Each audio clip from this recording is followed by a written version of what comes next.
Hello everybody and welcome to the second in the Dialogues Around Death and the Three Principles series of talks and conversations.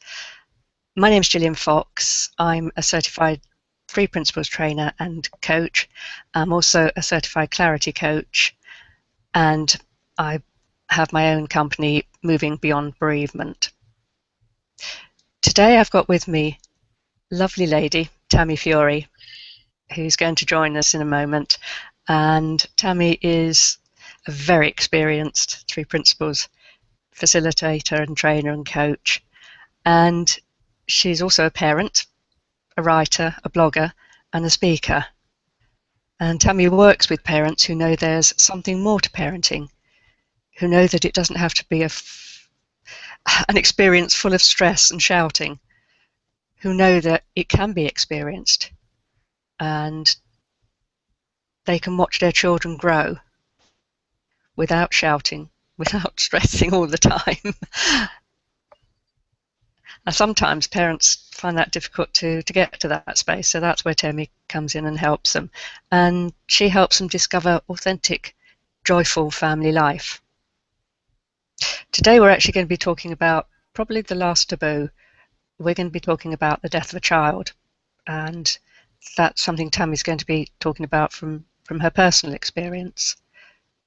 But first of all, I'd like to welcome Tammy and to ask you a little bit of a general question of how you got into the Three Principles before we start on the actual subject matter, Tammy. So hello and welcome, and let us know how you found the Three Principles and where it's taking you. Okay. Hi, Gillian. Really nice to be here. And yes, it would be good to talk about, to gently ease us in, because I'm quite nervous about this, to be honest. I took quite a leap going, yes, I'm ready to talk about this subject matter, but it's still quite big, so I'm kind of a bit up in my head. So we'll get out of my head and back down again soon, so that'll be great. So my journey to the Three Principles, it was as the indirect result of the death of my son, because when my daughter, who would be the youngest, as it were, of the two of them, when she came along, I was so worried about what might happen to her too, that I became very stressed and anxious. But I thought that was okay, and I was dealing with it, and I was dealing with it, and I was dealing with it, and it was okay. It was just a natural part of childbirth, a natural part of the process, and dealing with it until I didn't. That was about when she was 18 months old. I realized how I was feeling and that I needed to get help. So I was introduced by my doctor, who was a very smart chap, and thought, she's like, you don't want meds, do you? No, I don't want meds. Okay. So he introduced me to CBT, which was when I started understanding about thought. But it still didn't feel like, and it helped, but it sent me on that journey to try to understand more about the role of thinking and how we create our realities. And I kept looking, and I kept looking for more. And so I found a lot of solace in Zen Buddhism, and a few other authors, Byron Katie, Eckhart Tolle, until I came across the Principles, where that sneaky Jamie Smart just put it into one of his events, and really got me interested. And that was just it. I saw that DVD of Jamie's, and he mentioned this strange chap called Sydney Banks, and yeah, that was it. I just wanted to know more. I read more. Anything I could get my hands on. Because for me, it was that, that's, we say in the Three Principles, the missing link, but it was the missing piece of the puzzle to me. It was like, oh, thought and mind, thought and consciousness. Okay, now that makes more sense to me. That was the complete package, completeness of it all, the oneness of it all, really. And so, yes, due to my experiences, I'm also a certified coach, and it just made sense to want to help other parents. I just saw so much suffering around me with the lovely parents I was meeting as a result of being a mommy. We have a tendency of meeting a lot of other parents. And I just saw just so much suffering around me. And I just thought, I know this can be better. This can be better. I've been there, and I know this can feel better than how you're feeling right now. So, when you say suffering, what form was it taking? What were you observing about parents? it's interesting. I think I've only just started using suffering, but I think it's more from the Buddhist concept of suffering. When it's more, I can see them arguing with their minds all the time, and arguing with what is happening in front of them all the time. And children are fantastic because we have our idea of reality about how things should be, and then a child trudges through the middle of it with, wet welly boots and mud and chaos and glitter, and suddenly the world isn't how we want it to be. And so we start fighting with the child, fighting with our partner, fighting with our minds. I just see so much stress and confusion and anxiety, and I know it doesn't have to be that way. And in the child's mind and in the child's world, it's perfectly fine to have glitter and muddy boots, and what could possibly be wrong with that? It's just great fun, Mum. Exactly. Well, they are in reality. They are in what's happening now.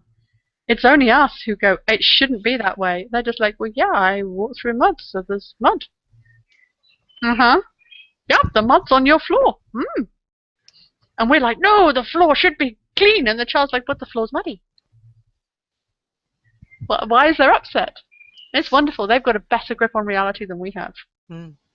Yeah, because we've made up, this story about, 10 minutes ago that floor was lovely and clean because I've just done it, and therefore it should remain so. And it kind of takes away the spontaneity of the child coming in probably in a lovely mood, and all we can think about is the mess that's on the floor now. Now, actually, in the big scheme of things, that mess doesn't really matter, does it? It's much more joyous to see that your child is happy and has come back and said hi, and is excited about something. But we do, and we all do it, don't we? Instantly, we lose touch with that spontaneity, that now moment, as you describe it. Yeah, just accepting the state of things as they are, and we wonder why the child is so upset that we're upset about the floor. And that's because we're communicating to them, the floor is more important than you are. And we don't mean to do that. But we are. But we're not saying that. We're actually saying that it's a personal thing against me that this floor is now dirty. We're identifying with the floor. We've made it part of our identity and our ego. We've included the floor. Yeah, which is a totally innate thing, and has no feelings one way or the other, whether it's clean or dirty. It just is being. The floor has been a floor. It's just, yes. The child has a better grip on things than we do. I'm loving the fact that we're in what is going to be, could be a very sensitive and serious conversation, and we're laughing about floors. Such is the nature of the three principles. It is. But it does have wider implications, because a great deal of the pain around death is a whole lot of things, but a lot of it is not accepting what's just happened.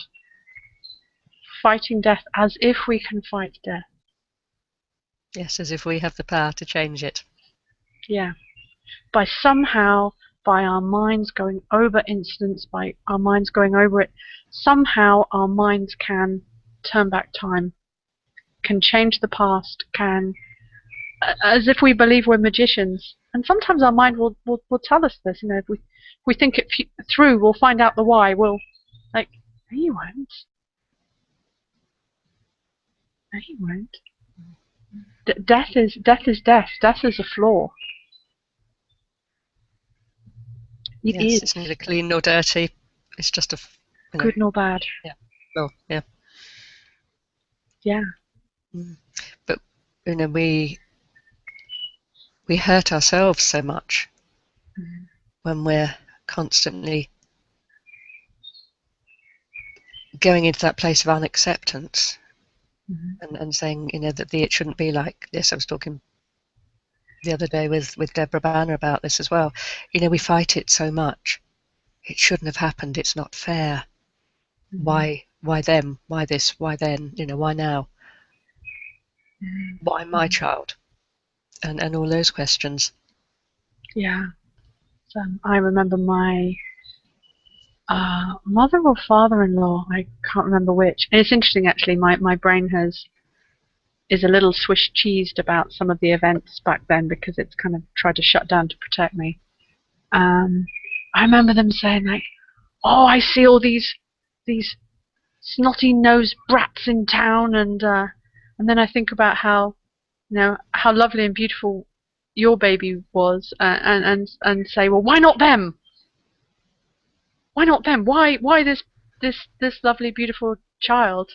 Why not them? And I'm like, I found that abhorrent. I was like, okay, that's your mind dealing with things, but as if one is better than another, as if one life is worth more or less than another. Because everything is imperfection. The universe is whole. So it's an impossibility. It's just impossible.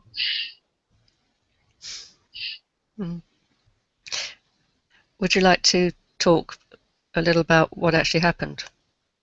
Yeah, I can do that. So let me see.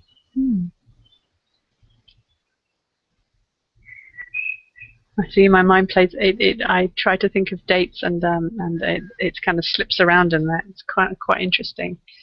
About 8 years ago, we had our first child, and he was a lovely baby boy, very healthy, everything normal. But when he was 5 days old, he went to bed like normal and simply never woke up. And at the time, they called it cot death, but that was mainly because they didn't have any other label. They didn't have anything else they could put on it.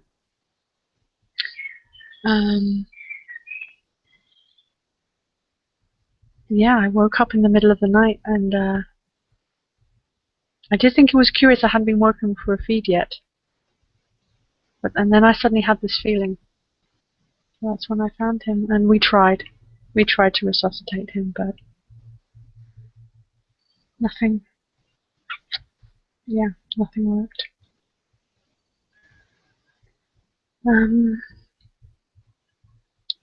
Yeah, so then we it was interesting. We wanted another child immediately, and it's that feeling, and I've heard this before. It's that sensation about it is, to be perfectly frank, wanting to replace. It really is, but it's wanting to make the pain go away. It's just a natural reaction, I think, just wanting to make the pain go away. So we had our daughter. Took me another year to get pregnant again. We had our daughter, and she has been beautifully healthy. She's never given me a scare.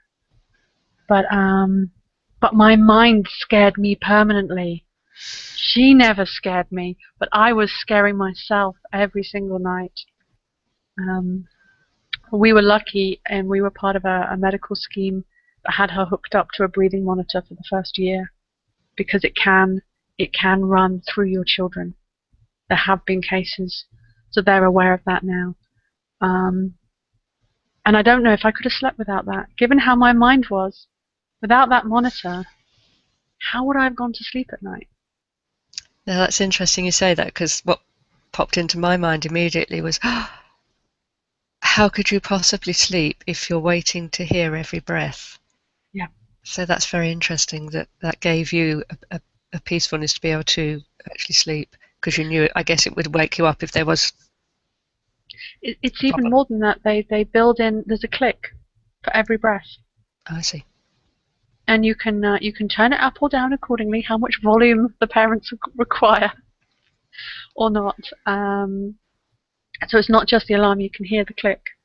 And I joked that after 2 years we probably would need a grandfather clock in the house somewhere so I could hear a tick noise. I wouldn't be able to sleep without this ticking noise. Because that became a normality. It's like the noises that we get used to in our own houses, isn't it? I don't know, the gas central heater or anything. You kind of go, that's all right, I know what that means. And it's the absence of the noise that alerts us to a problem. So yeah, I understand how it was. Yeah. But yeah, so it was my own anxiety, and there was a certain sigh of relief after 9 months, because that's the danger period. 9, 12, I forget, to be honest. There's a certain period where statistically the chances reduce considerably.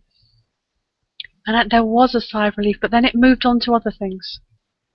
It moved on to stairs and slides and swings in the park and cars, and she started moving with legs. Scary stuff.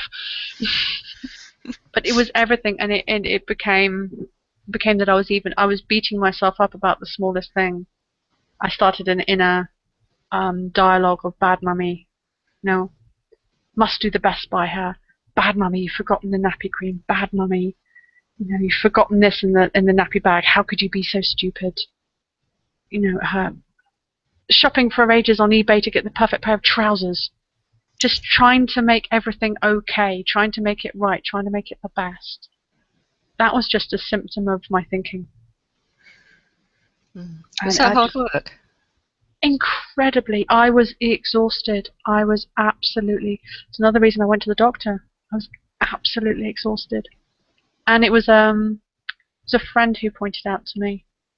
She was a nurse. She was actually the one who got me to go to the doctors, because I was explaining how I was feeling, because she was about the only person I could be honest with. Something about her. Everyone else, if I started to say how I was feeling or what had happened before, would shut down. So interesting. They would say, they would kind of back off and go, oh, shouldn't you be saying this to a counsellor? Shouldn't you be saying this to a therapist? Not me, not me. I can't cope. I can't handle it. Other parents couldn't cope with the idea that a child dies. How was it when you lost your boy, your little one? How were people with you then? Nobody ran away. I know, I have heard that happens, but you couldn't really talk to anybody about it. And also, I wanted his memory to be one of love, and I was finding that if I talked to people, even the first sentence I would reduce people to tears. And I didn't want that. I didn't want him to be about pain and causing people to cry. I wanted him to be remembered with love. So I stopped talking about it. I wouldn't talk about it.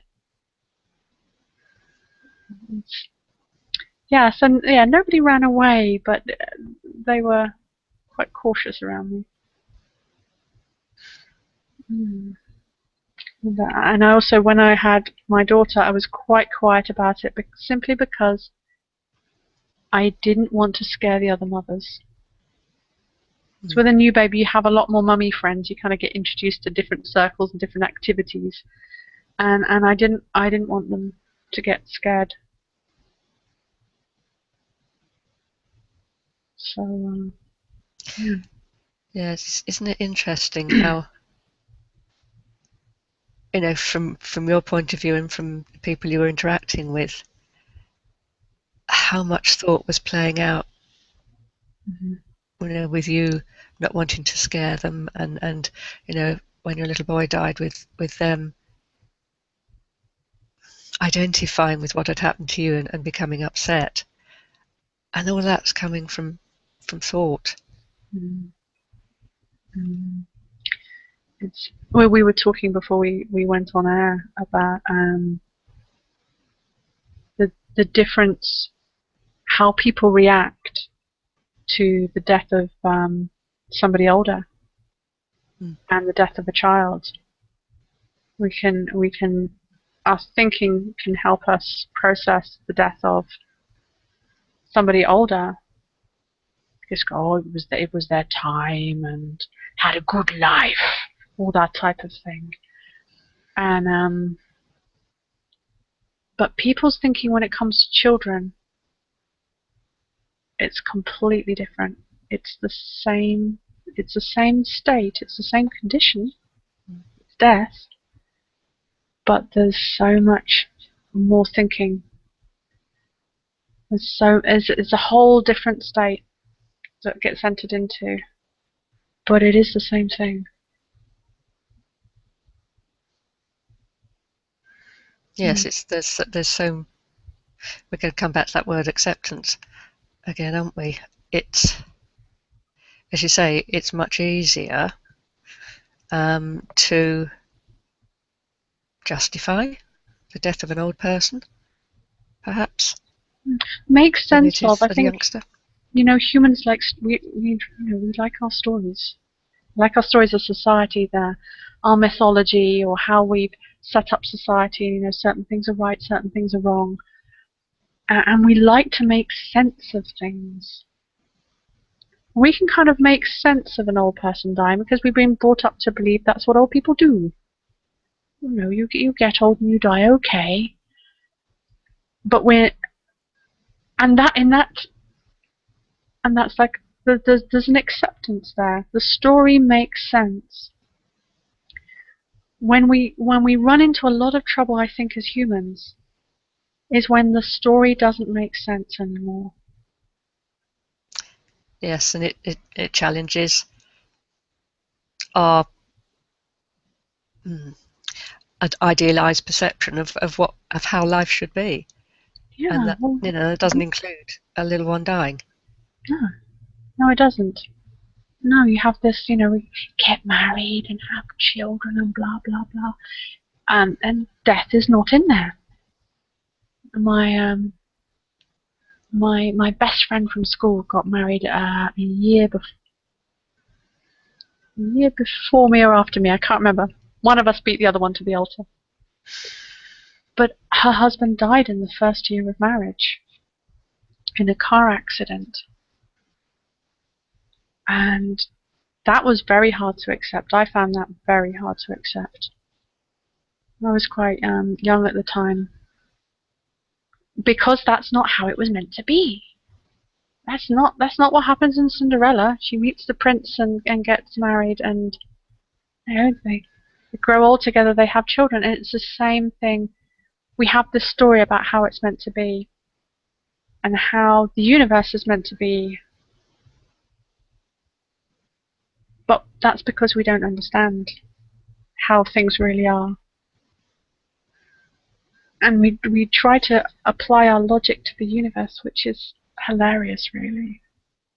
It's hugely egotistical, isn't it? In a way, and hugely innocent in the other way. Yes, because we are all God and part of God. That is the truth. But yet our egos create this idea of what the world, the universe should be, how our lives should go. If that's not being God. And that's not living in the moment, is it? Oh no, not at all. And so when things happen that are off script, that are completely off script, our mind starts screaming because it's fighting reality. It keeps coming back to this template about this is how it should be. Why is it not like this? Why the classic? Why me? Why me? Why my family? And I know that the grandparents on both sides, that's what was happening for them. Why my family? How did they deal with it? Well, they did deal with it well. I think they didn't let us know quite a lot. They kept it, which was actually quite good. They did deal with it well. But bizarrely, a nurse who was sent to sit with us. There's a special and scary room in a hospital where you are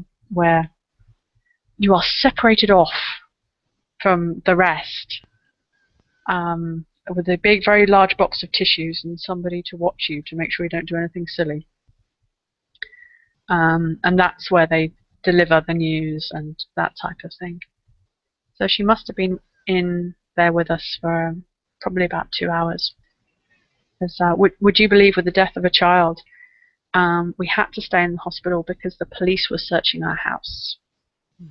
They open a police investigation when this happens. So we had to give them our keys and stay in the hospital. Anyway, about 2 months later, we got this message back saying this nurse wanted to talk to us because she'd been so traumatized by it. She wanted to talk to us. And at that point, I just said, I'm sorry, it's her profession. But I can't give her that. Whatever she's looking for, I can't give it to her. She has to work that one out by herself, I'm afraid. Well, I wasn't ready. Now I'd love to have a conversation with her. Absolutely. I was just thinking that, yes. Yes. Now we could have a conversation. And generally with the other nurses that are going to be in that position as well. Yeah. Now we could talk. But at the time, no. No, it's almost like there's no energy left for, you're looking after you at that moment. Yeah, exactly. That silly phrase of just about keeping myself together, which that's actually a saying I don't like, because that indicates a massive struggle. If you're trying to keep yourself together, you're really fighting what's happening.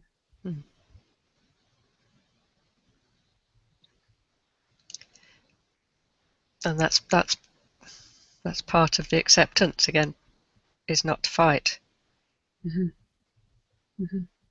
Is to find a way to process it. And come to terms with it doesn't do it justice, does it? It's no. It's a deeper understanding than that. It is, and to know that you really need to keep logic out of it. Logic plays no place, has no place in these things, because it's just another mind construct that's messing with reality. And if you try to find a reason, you'll be going round and round and round in your head for a very long time. It's not the type of thinking that helps. But your ego and your mind tell you it will help. Find a reason. That way lies never going to be. You're never going to find it.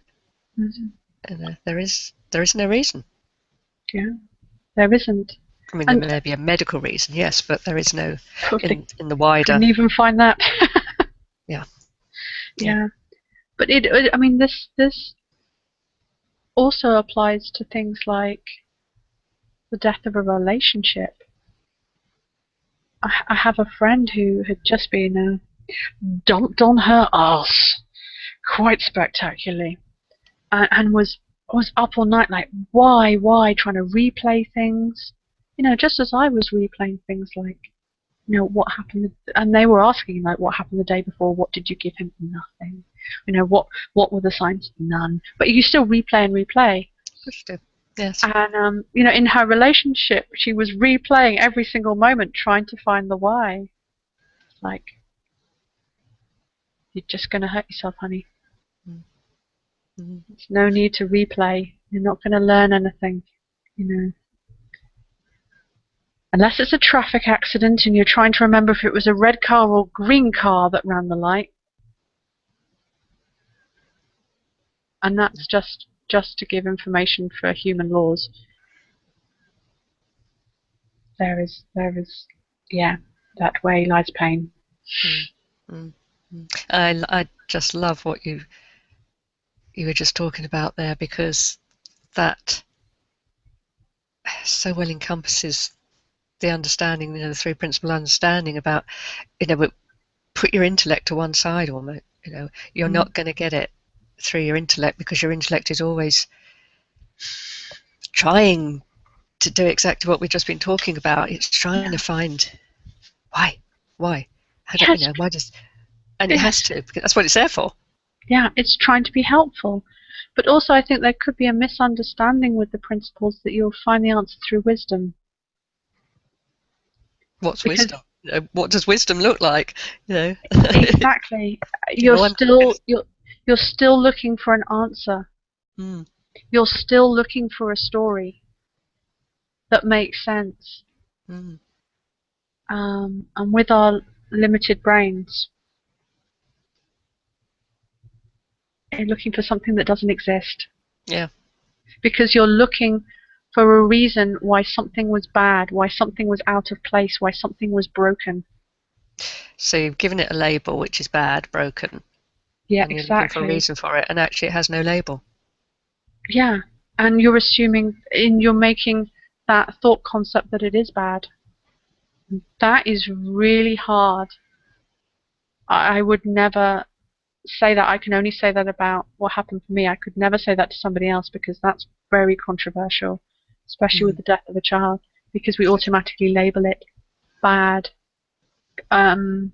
A nurse on the next day said, it's so tragic.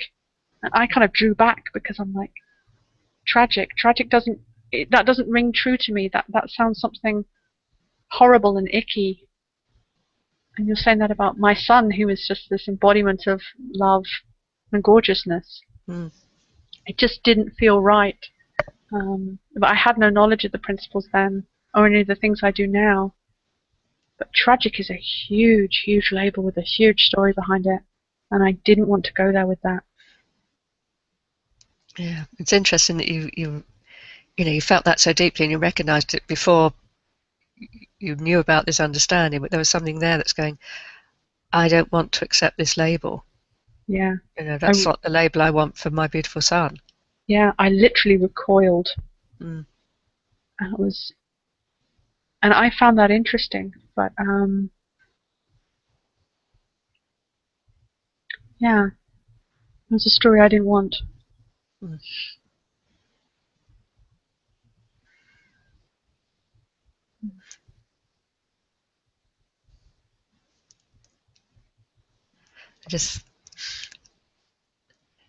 That is, it's really striking me very deeply at the moment. How we as society, generalizing, we give other things and other people labels, don't we, all the time, and especially around death, and we have like a vocabulary that we pull out, that we think is the right thing to say, because that's what we've been taught.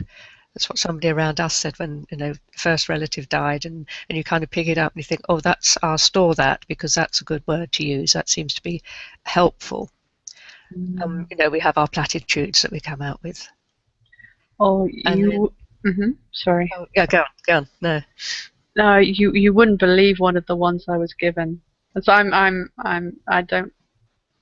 come from a fluffy vicar type of Christian background, but not a heavily religious background.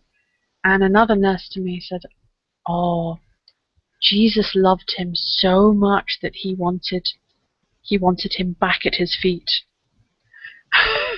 And all I could think was like, bloody selfish Jesus. I think my words might have even been stronger than that. And I was like, that's your platitude? That's your way of trying to make me feel good? That's extraordinary. But that was for her. That was comforting for yes. her. She thought that was going to be comforting. Exactly, that was her story, and I was like, wow, that's interesting.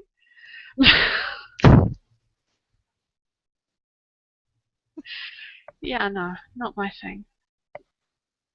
No. But and just an extreme example of platitudes. Yes, and sometimes it can take a very outspoken person to say what you really, what's more is closer to the truth, whatever that may be at the time. Who doesn't have the niceties, or knows that actually what you want to hear is something that's not fluffy. It's something that actually can talk to, whether it's, I don't know, the grief, the anger, the whatever that's going on for you, and even like say, this is just totally a shit situation. Can be far more honest than and it's almost, I have a friend who uses the lovely phrase when she hears that something's happened to somebody that is sad, a loss or whatever, and she will say, I can only imagine how you must be feeling at the moment. And she said, I never say I know how you're feeling, because she said, I have no clue how that person's feeling. And I thought, I really like that distinction, that she's seen that nobody can get inside my head and know exactly how I'm feeling. I could call on experiences that I've had through losses and say something to you, but it doesn't mean to say that that's how you're feeling as well. So I can, I can't even imagine, might even be a better phrase, how you're feeling. And it's really interesting as well. I remember going through some guilt about if I was feeling okay, or is there some particular face I should be wearing right now? When somebody gives me the platitude, how am I supposed to look? How am I supposed to respond? What's the social acceptable response to the platitude that comes back? And I think some people were expecting me to be much more of a wreck than I was. But it's just who I am. But I also had this thought in the back of my head, like, what if they think I don't care? What if they think I didn't love him? What if they think I did something? Because with a police investigation going on, that's always a kind of in the back of your mind, like, or did I do something? All of that. But it's that, am I allowed to be okay? Is it appropriate that I'm okay? What is appropriate right now? That's a lot of thinking around that. And we were talking before we came on air about, and I know you've recently lost your grandmother, and we were having a conversation along these lines, weren't we? About,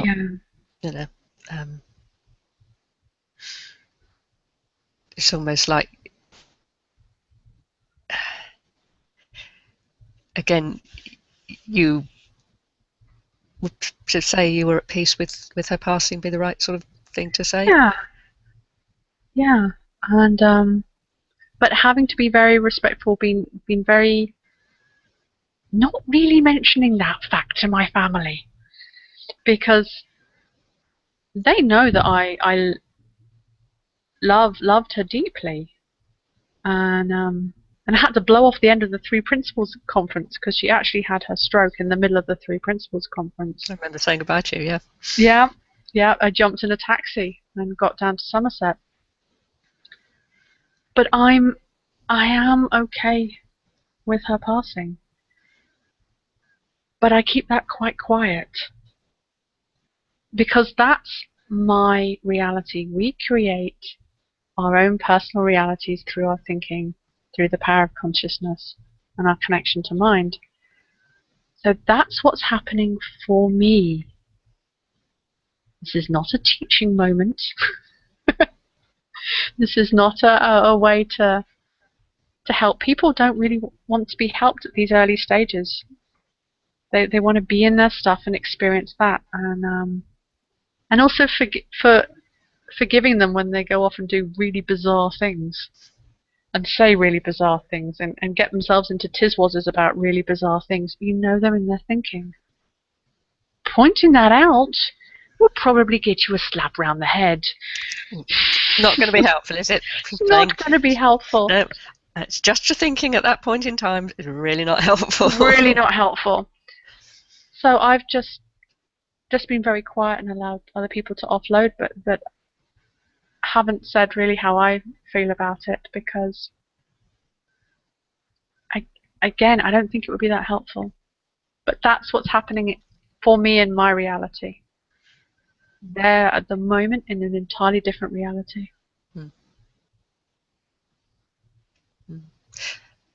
Conversely, you being who you are and how you're being with it may give them pause to look at that and think, that's interesting. Yes, and it also means they're more able to come to me, because I'm not the one running around like a headless chicken doing weirdy stuff. I'm just sitting quite still and peaceful.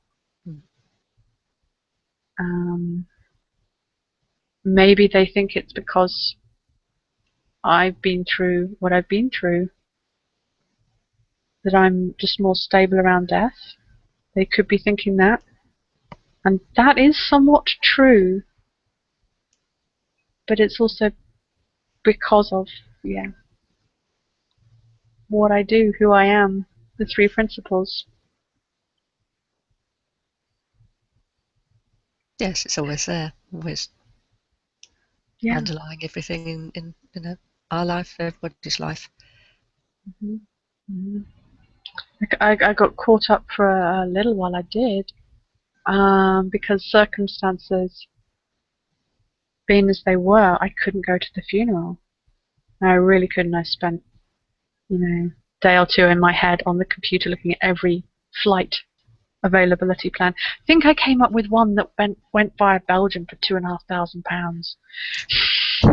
What would your grandmother have said about that then, Tammy? Exactly. It took about 13 hours of different, like 4 different stops. Yeah, exactly. Exactly. My grandmother would have told me to stop being so silly. She wouldn't have appreciated this at all. But I did. I found myself going into my head going like, why me? Why am I in this daft country? I'm in Switzerland, by the way. Not a daft country. Why does my husband have to travel for his work? Why does my daughter have to have a school play? Why does she have these silly kindergarten hours? Why is the school authority so regimental with the way they do leave of absences? Bah, bah, bah, bah, bah. Not fair. Shouldn't be like this. Yeah, and I was kind of in the middle of it, and I was like, oh, okay, yes, I see where I am now.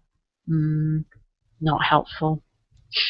It's like you either find a flight that works with the permissions that you need, those are the points of action, or you don't. There's no in between. There are either flights available and school directors who say yes, or there's not. Anything else is thinking.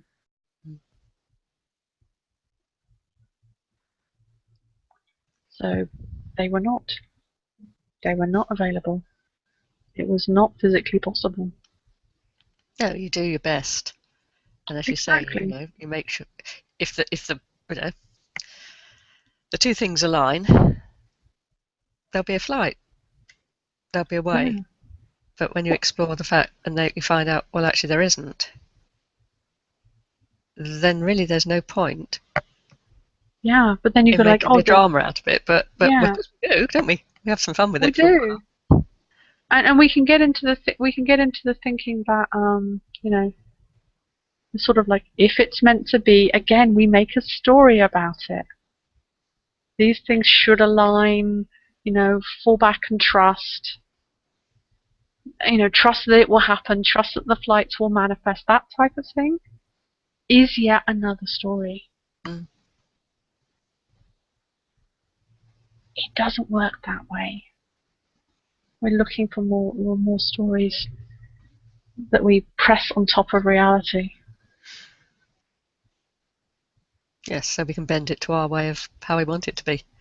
Yeah. Yeah. And it's not trust that everything will work out, because what on earth is everything working out? What is that? It's the fact that the flights aren't available, as well as the fact that the flights are available. Yes. In a way, for them to be available, they must also conversely be unavailable. Otherwise, there is no such thing as availability. Yeah, so it just is. So I find myself physically in one place where my mind wants me to be physically in another place.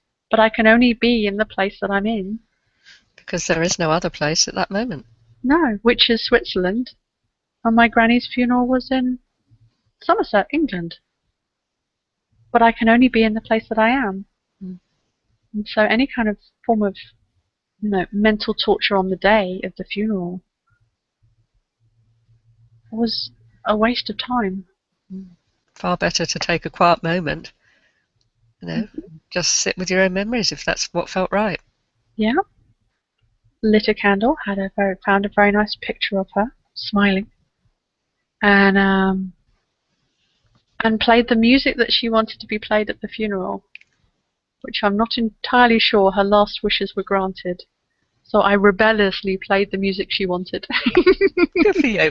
And then she got the music she wanted. She did get the music at the precisely right time as well, given the time difference. And you didn't have to have any thinking at the funeral that they're not playing the music she wanted.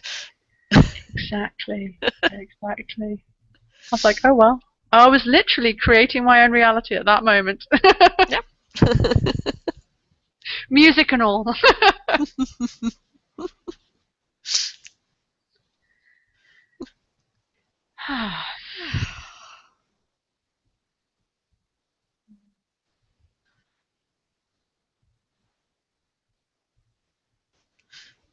I think we're there, Tammy. I think we are. It's been a super conversation. Thank you. I'd love for you to tell people how they can get in touch with you. My website is fureycoaching.com. That's a funky spelling, so that's FUREY coaching.com. And I've got articles on there. I do have an article, and on my Getting to Know Tammy page, there is an article about this. But I think actually, Gillian, this is the first time I've gone into probably this much depth before about it. I sort of skimmed over the top of it for quite a while and gently told people my story, but very gently, and just released little pieces out there. But I don't think I've spoken about it this fully before. So thank you. Thank you. Thank you. It's been a privilege listening to it. And it's been just, as I say, a joy to get into that connection space with you. And hopefully, for the people that are listening, there's been food for thought in there. That, as you said, tragic wasn't a label you wanted. And, that things happen and that's the way it is. Even death that's just the way it is. We can't change it, can we? We can't stop it. There's nothing we can do. And there's no rhyme or reason that people and little ones pass when they do. We're just lucky that we had time with them. Yeah. Yes. So thank you, Tammy. Thank you. And thank you, everybody that's either watching this live or listening to the recording. And if it brings up anything you'd want to talk about, you want to ask either Tammy or myself, then you've got Tammy's website, which is Tammy Furey, furycoaching.com, isn't it, Tammy? Sorry, furycoaching.com. furycoaching.com. Can we cut that out and I'll do it again? furycoaching.com. And my website is movingbeyondbereavement.com, and my email is gillian@gillianfox.com. So as I say, if you've got any questions, if anything's come up for you that you'd really like to have a conversation with Tammy or myself, then please don't hesitate to get in touch with us. And I'll be holding another dialogue around death and the three principles in a very short space of time. And I think it's not firmed up yet, but it may be another conversation about, this time about the death of an unborn child. So this is a theme that people want to talk about. I've been approached by somebody that would like to talk about that as well. So that's very heartening for me, that there are people that are so willing and ready to share within this understanding at such a deep level about such a almost, well, we said it at the beginning, a taboo subject. And let's make death not a taboo subject. You know, we celebrate birth, don't we? But we tend to shy away from talking about death, perhaps in our society more than other societies, but isn't it trying to change that? So on that note, thanks everybody for listening and watching, and I'll see you soon. Bye for now.